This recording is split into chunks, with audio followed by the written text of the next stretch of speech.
नमस्कार मंडळी, आज आपण चाळणीमध्ये आवळे वाफवून आवळ्याची एकदम चटपटीत आंबट गोड अशी सर्वांनाच आवडेल अशी रेसिपी बनवते। त्यासाठी इथे आवळे छान मी स्वच्छ धुवून घेतले आहेत। आता हे आवळे आपल्याला वाफवायचे आहेत। तर इथे कढईमध्ये मी पाणी गरम करायला ठेवलं आहे, त्याच्यावरती चाळण ठेवायची आहे आणि प्लेटमध्ये आवळे ठेवून झाकण ठेवून हे 15 मिनिटासाठी छान वाफवून घ्यायचे आहेत। 15 मिनिटांमध्ये बघू शकता आवळे छान असे वाफरले जातात। नंतर हे आपल्याला पूर्णपणे थंड करून घ्यायचे आहेत। थंड झाल्यानंतर याच्या पाकळ्या सहज निघतात, तर बिया आणि याच्या पाकळ्या आपल्याला सेपरेट करून घ्यायच्या आहेत। तर 15 मिनिटात बघू शकता आवळे छान वाफरले जातात आणि बिया इथे मी काढून घेतल्या आहेत। नंतर आपल्याला एका मिक्सरच्या जारमध्ये या आवळ्याच्या फोडी बारीक करून घ्यायच्या आहेत। पाणी न वापरता प्युरी याची बनवून घ्यायची आहे। तर मिक्सरच्या भांड्यामध्ये मी आवळे घातले आहेत आणि एकदम फाईन पेस्ट बनवायची आहे। याच्यात जाडसर राहता कामा नये। तर बघू शकता एकदम बारीक अशी पेस्ट बनवून झाली आहे। नंतर कढई गॅसवर मी गरम करायला ठेवली आहे। तर ही प्युरी आपल्याला सुरुवातीला मोजून घ्यायची आहे। तर 1 कप एवढी ही प्युरी तयार झाली आहे। नंतर गॅसवर कढई गरम करायला ठेवली आहे। तर मी गॅस अजून चालू केला नाही, त्याच्यात आवळ्याची प्युरी घातली आहे। नंतर जेवढी प्युरी आहे तेवढाच इथे मी 1 कप गूळ घेतला आहे। तुम्ही साखर सुद्धा वापरू शकता। नंतर याच्यात 1 चमचा काश्मीरी लाल मिरची पावडर घातली आहे। नंतर अर्धा चमचा इथे साधं मीठ घालायचं आहे आणि थोडंसं पाव चमचा सेंधव मीठ वापरायचं आहे। नंतर 1 चमचाभर चाट मसाला घातला आहे। आता हे छान व्यवस्थित मिक्स करून घेतलं आहे। आता गॅस चालू करायचा आहे। तर यावरून तुम्हाला समजतच असेल की आपण काय बनवणार आहोत। तर आपण चटपटीत आंबट गोड अशी आवळा कँडी बनवत आहोत। इथे मी साखर न वापरता गुळाचा वापर करून ही कँडी बनवत आहे। एकदम पौष्टिक असे आहे, लहान मुले सुद्धा आवडीने खातील एवढी टेस्टी होते। शिवाय जर कोणाची केस गळती होत असेल तर त्यांनी आवर्जून अशी आवळा कँडी रोज खायला पाहिजे। किंवा गुडघेदुखी कंबरदुखीचा त्रास असेल त्यांनी सुद्धा आवळ्याचं सेवन दररोज केलं पाहिजे। हिवाळ्यात भरपूर आवळे मिळतात, त्यामुळे आवळ्याच्या अशा वर्षभर टिकणाऱ्या रेसिपी नक्की तुम्ही करून पहा।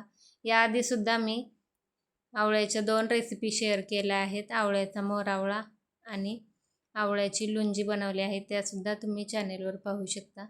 तर इथे गूळ छान वितळला गेला आहे, हळूहळू मिश्रण घट्ट होत आहे। 5 मिनिटे झाले आहेत। आता इथे मी कॉर्नफ्लॉवरची स्लरी घालत आहे। पूर्णपणे घट्ट होईपर्यंत आपल्याला हे मिश्रण सतत हलवायचं आहे। नंतर इथे आता अर्ध्या लिंबाचा रस घालायचा आहे। लिंबू घातल्यामुळे ही कँडी जास्त दिवस टिकण्यास मदत होते। तर बघू शकता गूळ याच्यातील पूर्णपणे वितळला आहे।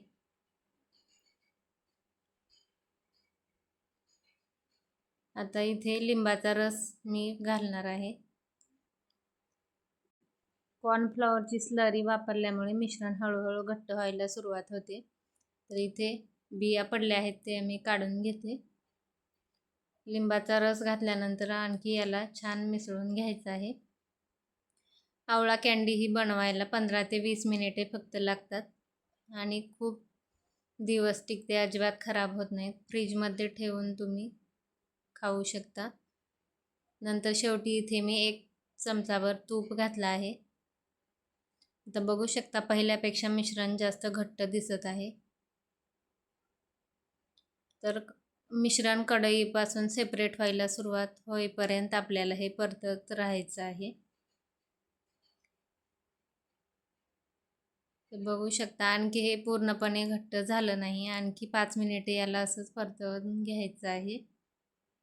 आणि तुम्ही आता बघू शकता मिश्रण कढईपासून सेपरेट व्हायला सुरुवात झाली आहे।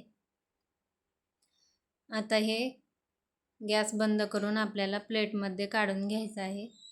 जर तुम्हाला आवळ्याच्या वड्या कट करायच्या असतील याच्या, तर बटर पेपर लावून किंवा ताटाला तूप लावून त्यावर पसरून सेट व्हायला ठेवायचं आहे.